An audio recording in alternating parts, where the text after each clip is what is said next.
जिस दिन ये समझ में आ जाएगा इस सृष्टि में कुछ भी कंट्रोल करने के लिए नहीं है, इस पूरी सृष्टि में व्यवस्था में हर चीज है, हर चीज स्वनियंत्रित है, किसी के नियंत्रण में नहीं है, किसी के नियंत्रण से नहीं चलती, ये स्वनियंत्रित है। व्यवस्था के अर्थ में हर चीज सक्रिय है ना।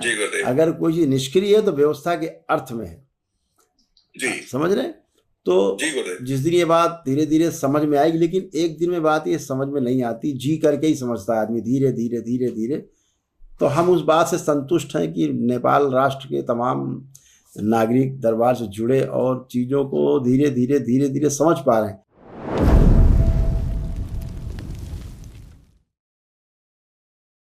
आराध्य देव श्री पशुपतिनाथ भगवान की जय। खूब खुश रहिए, प्रसन्न रहिए। नेपाल जिंदाबाद। महादेव की जय। नेपाल जिंदाबाद। खुश रहिए। कैसे? हाँ गुरुदेव, डीएनए में 5 लोग हैं मेरे परिवार में। मैं विशेष करके अपने लिए आया हूँ और मैंने संकल्प भी ली माँ के मंदिर में, और यत्र तत्र सर्वत्र अन्यत्र सर्वत्र, आप तो सब जानते हैं प्रभु। तो ये चिकित्सा के समय में कुछ भावुक हो जाऊं तो वो भावुक बनाने वाली स्मृति को कुछ समय के लिए नष्ट कर दीजिए प्रभु, ताकि जो पूरी बात बता सको अपने लिए और अपने राष्ट्र के लिए जो अभी चल रहा है। ठीक है, बिल्कुल चर्चा कर सकते हैं, बताइए।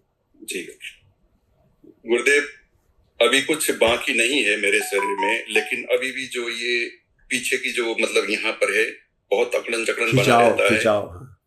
जी खिंचाव बना रहता है। और क्योंकि यहाँ पर जो भी यहाँ पर आए हैं दरबार में, तो कहीं ना कहीं मतलब घिसपिट करके ही आए हैं, तो उसमें मैं भी एक हूँ। तो जो जहाँ पर मैं गया था गुरु परंपरा में, वहां जुड़ने के बाद मेरे पीठ के पीछे एक विशेष बिंदु पॉइंट है जहां पर वो एनर्जी जनरेट होता है।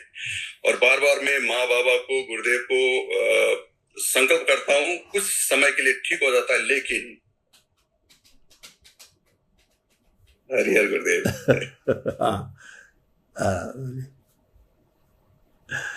तो उसकी वजह से बहुत मतलब चेस्ट में और पीछे मतलब बिल्कुल बहुत समस्या में हो जाता हूँ। तो इसीलिए कोई नहीं, अभी सब कुछ समाप्त हो जाएगा। आंखें बंद करो।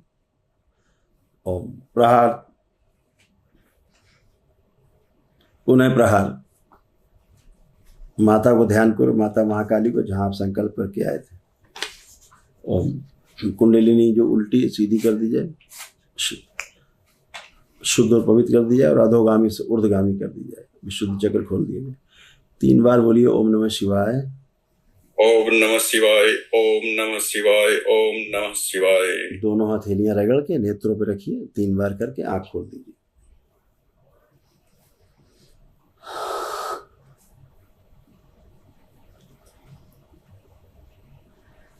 आप बढ़िया है, अच्छा है।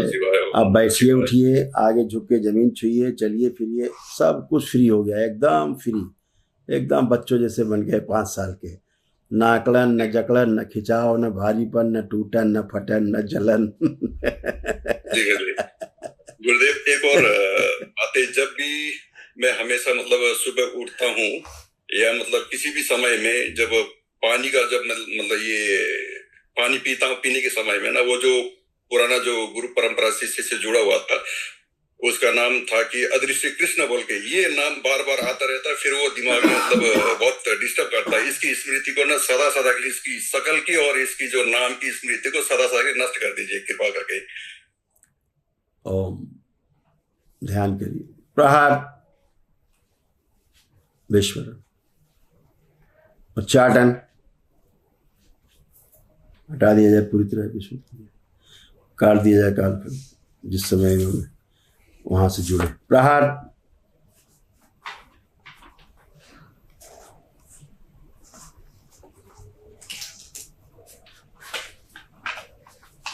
और इनके बोन बैरों में दरबार की भस्म सोचों से मिला दी जाए, दैवता का संघर्ष किया जाए, पुरानी गुरु परंपरा से विकर्षण, सब गठबंधन तोड़े जाए, भूतकाल के द्वार बंद करके माँ की दृष्टि कड़ा पहरा लगा दिया, शुद्ध। 3 बार बोलिए ओम नमः शिवाय, ओम नमः शिवाय, ओम नमः शिवाय, ओम नमः शिवाय। आँख खोल लीजिए, अपना बंधन खींचिए 3 बार।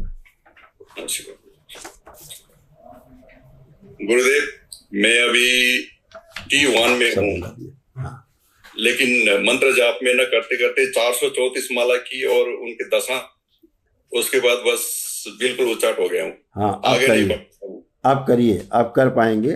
असल में क्या होता था, आप जब करते थे ना, तो जो पुरानी परंपरा उसका नाम ले लेते थे आप बीच में, तो बस वो ऐसा होता था ना, तो जी जी उससे उच्चाटन हो जाता था।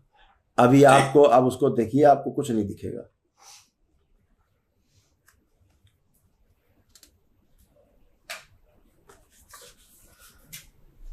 नहीं दिख रहा है, कुछ नहीं, सब समाप्त है, इसलिए सब कर पाएंगे। जो आपको एक माइनर सा ब्रेन स्ट्रोक लगा है, आप जान पाए कि नहीं पता नहीं, लेकिन एक माइनर सा आपको ब्रेन स्ट्रोक लगा, बहुत माइनर सा। लकवे की स्मृतियां सक्रिय थी, लेकिन दरबार की कृपा से, दरबार के पुण्यापास से आप सुरक्षित हैं, कोई बिगाड़ नहीं पड़ा आपका। अब वो सब नष्ट भी हो गई, समाप्त भी हो गई, कुछ बचा नहीं। जो गंदगी, जो पुरानी परंपरा से गंदगी थी, वो आपके प्राइवेट पार्ट में छुप के रहती थी, इसलिए वहीं पर आपको प्रॉब्लम भी देती थी। तो अब वो सब नष्ट हो गई, इसलिए वहाँ कोई प्रॉब्लम भी नहीं। और कामुक विचार भी बहुत आते थे, वो तो केंद्र बना के रखा था उसने, केंद्र बनाया हुआ था। तो आप सोचिए कैसी कैसी परंपराएं रहती है। समस्या क्या है ना, परंपरा में समस्या नहीं है, जो परंपराओं को चला रहे हैं समस्या उनमें है, जो अगुआ हैं उनकी स्मृतियां मिक्स हो जाती हैं। कृष्ण में समस्या नहीं है, राम में समस्या नहीं है, ठीक है ना, शिव में समस्या नहीं है। समस्या है कि आप किसके द्वारा उनसे जुड़ते हैं। आप समझ रहे हैं ना, किसके द्वारा। एक पुरस्कार आपको देश का प्रधानमंत्री दे, एक पुरस्कार आपको रिक्शा चलाने वाला दे, कागज, तो पुरस्कार तो वही है जी, लेकिन फर्क हो गया ना सम्मान में। जी गुरुदेव। तो ऐसा ही है बेटा। तो इसी प्रकार से परंपराओं का है कि जो परंपराएं दूषित हो गई हैं, लोगों को तो पता नहीं दूषित है कि साफ है, वो तो अपने अच्छे भाव से जाता है वहाँ, लेकिन वहाँ जाकर के गंदगी में लिप्त हो जाता है और तमाम कष्ट आते रहते हैं। वो सोचता ही शायद ऐसा मेरा प्रारब्ध है, शायद ऐसा मेरे भाग्य गड़बड़ है, मेरा दुर्भाग्य है। तो लेकिन वो होता परंपरा का दोष है। जैसे आप दरबार से जुड़े, ये भी एक परंपरा है, तो आप अच्छा तब से फील कर रहे हैं, सब अच्छा होता गया, सब परिवार अच्छा, आप अच्छे, एकदम अच्छा, आनंद ही आनंद है ना। तो ये परंपरा का ही रहता है। और तो जिज्ञासा गुरुदेव, हाँ, कितने बार मैं देखता हूँ कि यहाँ पर मतलब सबको सम्मान करता हूँ, लेकिन जो गुरु परंपरा शिष्य रहता है, जो गुरु परंपरा शिष्य मतलब गुरु शिष्य परंपरा है, उसमें प्रश्न नहीं बोला जाता, उसमें जिज्ञासा बोला जाता है। ये भी मतलब सबको समझना चाहिए। और ये मतलब बहुत बार मैं देखता हूँ। और मेरी दो और जिज्ञासा है प्रभु।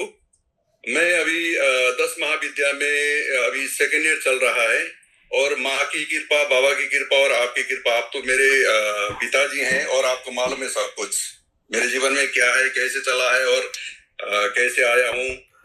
तो अभी जो 10 महाविद्या का जो मतलब सेकेंड ईयर मेरा चल रहा है, तो 10 महाविद्या में मैं मतलब ये सोच नहीं पा रहा हूँ कि मतलब थीसिस लिखने के लिए या मतलब बुक लिखने के लिए मतलब कहाँ से शुरू करूं।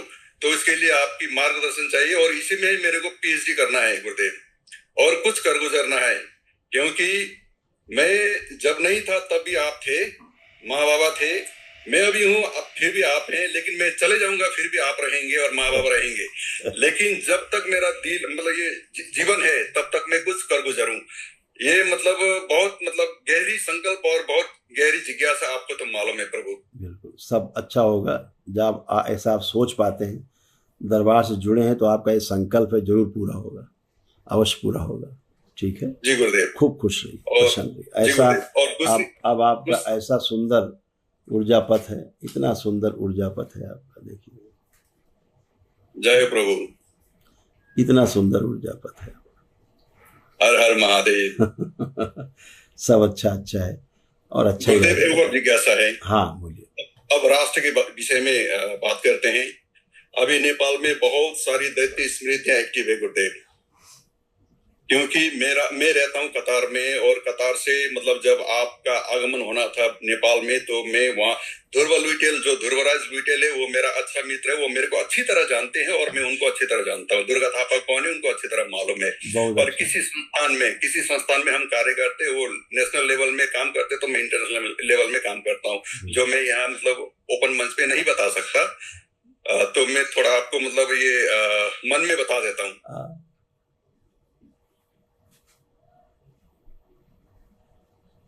ठीक है जी गुरुदेव।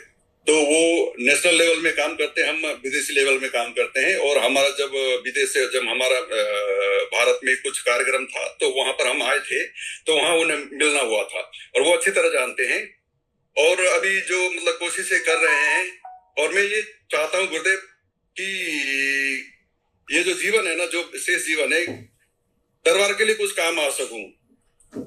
और मैं देखता हूँ, मैं खुला मंच में सबके साथ कहता हूँ, जितने भी नेपाल के शिष्य भक्त हैं, लेकिन जो शिष्य रहे हैं, जो तंत्र लेवल में पहुंच चुके हैं, लेकिन वो ना अपना अहंकार और अपना स्वार्थीपन अभी तक छोड़ नहीं पाए। और जितने भी मतलब जो लीडिंग करके चलने वाले लोग मतलब दिख रहे हैं, अभी तक उन्होंने अपना स्वार्थ नहीं छोड़ा है, और इसके कारण से नेपाली भक्तजन बहुत बदनाम हुए हैं। बिल्कुल। तो मुझे बहुत अच्छा नहीं लगता है, लेकिन इनकी सद्बुद्धि कब खुले प्रभु, ये आप ही कर सकते हैं। ये तो कर नहीं सकते, करने से नहीं रहे ये लोग। और समस्या वहां नहीं है, समस्या वहां बिल्कुल भी नहीं है। जहां दिख रही है समस्या वहां नहीं है। वो जो सारी समस्या की जो जड़ है ना, वो वहां फैली हुई स्मृतियां हैं। जी गुरुदेव। उनके प्रभाव में जो देश काल परिस्थिति है ना, वो उनकी जो स्मृतियां हैं, उसमें आदमी उस प्रभाव में आएगा ही आएगा। अगर वो पूरी तरह से पृथक नहीं हो पाया है, अपने को पूरी तरह समझ नहीं पाया है, तो उस प्रभाव में जरूर आएगा। जी गुरुदेव। तो ठीक है, क्रम में है, लोग आए, दरबार से जुड़े, समझना शुरू किया है धीरे धीरे। फिर कुछ को लगता है कि हम कंट्रोल कर लेंगे। जिस दिन ये समझ में आ जाएगा इस सृष्टि में कुछ भी कंट्रोल करने के लिए नहीं है, इस पूरी सृष्टि में व्यवस्था में हर चीज है, हर चीज स्वनियंत्रित है, किसी के नियंत्रण में नहीं है, किसी के नियंत्रण से नहीं चलती है, स्वनियंत्रित है। व्यवस्था के अर्थ में हर चीज सक्रिय है ना। अगर कोई चीज निष्क्रिय है तो व्यवस्था के अर्थ में है। जी। समझ रहे? तो जिस दिन ये बात धीरे धीरे समझ में आएगी, लेकिन एक दिन में बात ये समझ में नहीं आती, जी करके ही समझता है आदमी, धीरे धीरे धीरे धीरे। तो हम उस बात से संतुष्ट हैं कि नेपाल राष्ट्र के तमाम नागरिक दरबार से जुड़े और चीज़ों को धीरे धीरे धीरे धीरे समझ पा रहे हैं। कोई 10% समझ गया है, कोई 50% समझ गया है ना। किसी में बहुत ज़्यादा समझने की लालसा है, कोई चाहता ठीक है इतना ही काफ़ी है। तो इतनी बात है केवल। अदरवाइज हर व्यक्ति समझने के ही क्रम में धीरे धीरे धीरे धीरे आगे बढ़ रहा है, तो हम उसको प्रोग्रेस ही मानते हैं। लेकिन अब अगर आप ज़्यादा समझ गए हैं तो फिर आपको दूसरा दिखेगा ये कम समझा है, ये भी कम समझा है, वो भी कम समझा है। तो संतुष्टि यहाँ आएगी कि ठीक है, जैसे मैं समझ के धीरे धीरे आगे बढ़ा हूँ, ऐसे ही इनमें भी डिजाइन बना हुआ है धीरे धीरे समझ करके आगे बढ़ने का। तो दरबार बहुत संतुष्ट रहता है कि ये सब आगे बढ़ रहे हैं धीरे धीरे धीरे धीरे। और ये सब देखिए, राष्ट्र में भी, नेपाल में भी दरबार के एक शिष्य हैं, उन्होंने वहाँ के राजा के लिए वनडे किया था आज से 2 वर्ष पहले, कि हमारे राजा हमारा अच्छा हो, उसका मस्तिष्क अच्छा हो, उसका परिवार अच्छा हो, उनकी पितरों की मुक्ति हो, और वो पुनः से राजा के पद पर आसीन हो। ऐसे करके संकल्प करके उन्होंने उनका किया था, वो 1 दिवसीय अनुष्ठान पूरा किया था यहाँ रह करके, दोनों पति पत्नी ने। तो अब धीरे धीरे वो स्मृतियाँ सक्रिय हो गई, सक्रिय है धीरे धीरे अच्छे की तरफ। नेपाल खुशहाल बने, नेपाल वासी खुशहाल हों और स्वस्थ रहें, प्रसन्न रहें, समृद्धशाली नेपाल हो। भारत और नेपाल का रिश्ता और मजबूत हो। और मैं भारत ही नेपाल नहीं कह रहा हूँ, मैं तो कह रहा हूँ नेपाल का रिश्ता पूरे सृष्टि में, पूरे संसार में सबसे मधुर हो, है ना। हाँ, भारत ज्यादा नजदीक है तो पड़ोसी है तो ज्यादा मधुर हो, ऐसा है। तो ये सब अच्छा होगा, भविष्य में बहुत अच्छा होने वाला है, और सब अच्छा ही होगा। दरबार सब देखता है, सब अच्छा होगा इसमें गुरुदेव। हाँ जी गुरुदेव, इसमें जो नेपाल में है ना, अभी मतलब जो नेपाली जनमानस में जो मतलब स्मृति बनी हुई है, वहां पर कोई एक रानी थी जो मतलब सती, मतलब वो सती में गई थी, तो उसके जो श्रीमान को ना धोखे से मतलब मार दिया गया था। तो उन्होंने श्राप दिया था कि नेपाल में कभी भी सुख ना हो। एक ये स्मृति को हटाना बहुत जरूरी है। और पशुपति श्री पशुपतिनाथ आराध्य देव हमारे राष्ट्र के कुलदेव कहते हैं, मानते हैं सब लोग, और वो आराध्य देव हैं, तो उनके एरिया में भी शुद्धि है। अभी और एक अभी गढ़ी अभी अभी क्या गड़बड़ हुआ है वहाँ पे, एक गड़बड़ी हुई है नेपाल राष्ट्र में। जिन्होंने नेपाल राष्ट्र का रास्ता खोला, जो नेपाल कहलाया, नेपाल बन पाया, और नेपाल के लोग जो परंपरा में अच्छे से जी पाए, कुछ लोग उनको भुला दिए हैं। उनकी जगह गलत जगह पर शरण लेकर के गलत पूजा पाठ, तमाम बलि अली प्रथा से जुड़ के शुरू किया। जी गुरुदेव। गुरु गोरखनाथ ने नेपाल को बसाया, ठीक है जी गुरुदेव, बिल्कुल। उनको लोग भूले जा रहे हैं जी। ये उनके संकट का मूल कारण है जी। नेपाल वासियों का संकट क्षण में नष्ट हो सकता है गुरु गोरखनाथ के प्रति आस्था, विश्वास और श्रद्धा से भर करके अगर प्रार्थना ही कर ले ठीक से, जी गुरुदेव, तो बहुत चीजें, गंदगी अपने आप नष्ट हो जाती है, ठीक है ना जी। और जी जी। इसीलिए वहां के सभी सिद्ध पीठ और सभी जितने सिद्ध स्थान है सब निष्क्रिय हो गए। जी गुरुदेव। क्योंकि सक्रिय होने के लिए आपकी भावनाएं तो चाहिए ना, तो फिर वही काम अब दरबार करता है। इसीलिए जब अभी जाना था नेपाल तो मैं गया, मैं वहाँ गया गुरु गोरखनाथ जी के स्थान पर, हाँ, तो मैं उनसे अनुमति भी लिया जाने का।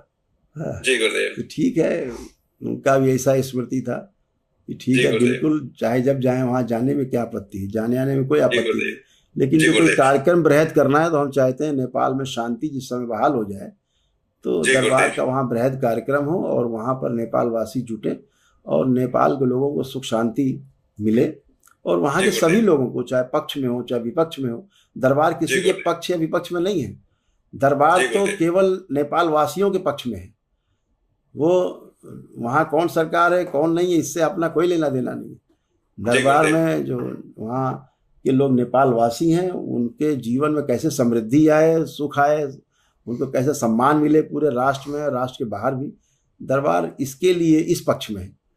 तो उसके और ये कार्य दरबार माँ बाबा गुरुदेव आप ही कर सकते। और किसी के जो 108 ब्रह्मांड में जो 84 ब्रह्मांड अभी चल रहा है ना, इसमें किसी के पास औकात नहीं है और ऑथराइजेशन भी नहीं है। और दूसरी बात गुरुदेव, जो हमारे नेपाल के पूर्वांचल एरिया है जिसको वो कहते गढ़ी माई कहते हैं, गढ़ी माई में 5 साल में मेला लगता है, 5 साल में 15,000 से ज्यादा भैंसे कटे जाते हैं। वही ये सब बड़ा परंपरा दूषित कर दिया जी। और इनको भी मतलब सफाई करना है। और जो हमारे मतलब कुछ पूर्व मित्र है बार बार कहते कि मतलब वो क्या कहते पीठ में जाना, ये पीठ में जाना, जितने भी है 99.9% जितने भी पीठ है गुरुदेव नेपाल में सब दूषित है। बिल्कुल बिल्कुल सही कह रहे हैं। अभी ध्रुव जी भी जो भी आपने मन में बात करी, ध्रुव जी भी कितना अपना जान जोखिम में डाल करके और किस तरह से लोगों को यूनाइट करना, एकजुट रखना, लोगों को नेपाल के राष्ट्र के कैसा विकास हो, कैसा सुंदर हो नेपाल हमारा, अच्छा हो, कितना प्रयासरत है। आप देखो ना 24 घंटा व्यस्तता रहती है, तो अपना सुख छोड़ के नेपाल के लोगों का सुख बढ़े इसमें प्रयासरत है। तो दरबार तो साथ है, आप सबके साथ है, नेपाल के ही हमेशा साथ में खड़े हैं और बहुत जल्दी नेपाल में सुख शांति आएगी और हम लोग फिर से वहाँ बड़ा कार्यक्रम करेंगे। जी। और गुरुदेव एक दीदी आई हैं, वो नेपाल के सुदूर पश्चिमांचल, अच्छा, जो नेपाल के जो सुदूर पश्चिमांचल है बहुत विकट मतलब एरिया है, वहाँ की सांसद है, वो यहीं पर अभी दरबार में और आपसे मिलना चाहती है। वो मतलब अभी मतलब उनका यहाँ मतलब वो दर्ता भी करवाया उन्होंने, उनको कुछ मतलब ये डॉक्यूमेंटेशन पूरा मतलब उन्होंने सबमिट किया हुआ है, लेकिन अभी गुमनाम में है। तो उन्होंने मेरे से बताई कल, तो उन्होंने कहा कि गुरुदेव जी से किसी भी तरीके से मिलना होगा, मुझे मतलब मिलना है उनसे और कुछ मतलब बातें करनी है और उनकी जो चिकित्सा हो मतलब ऑनलाइन वीडियो में ना, क्योंकि अभी मैं परसों दरबार में आ जाऊंगा और उनसे बोल देना, मैं उनसे एकांत में अकेले में व्हाट्सएप पे बात करूंगा, फिर आकर के बात करूंगा, ठीक है जी गुरुदेव। और वो यहीं पर है और वो एक्टिव है और मैंने सब दरबार के विषय में समझाया, अभी भी मतलब उनको समझाना है एक जगह में रख के। गुरुदेव मैं भी 28 तारीख तक यहीं पर हूँ, यहाँ से मैं सीधा कतार जाऊंगा। ठीक है बेटा, मैं आके मिलता हूँ, आता हूँ, ठीक है गुरुदेव। ठीक है, खुश हो, हरिहर गुरुदेव। खुश हो बेटा, प्रसन्न, अपना ख्याल रखे गुरुदेव। थैंक यू बेटा, खूब खुश रहिए।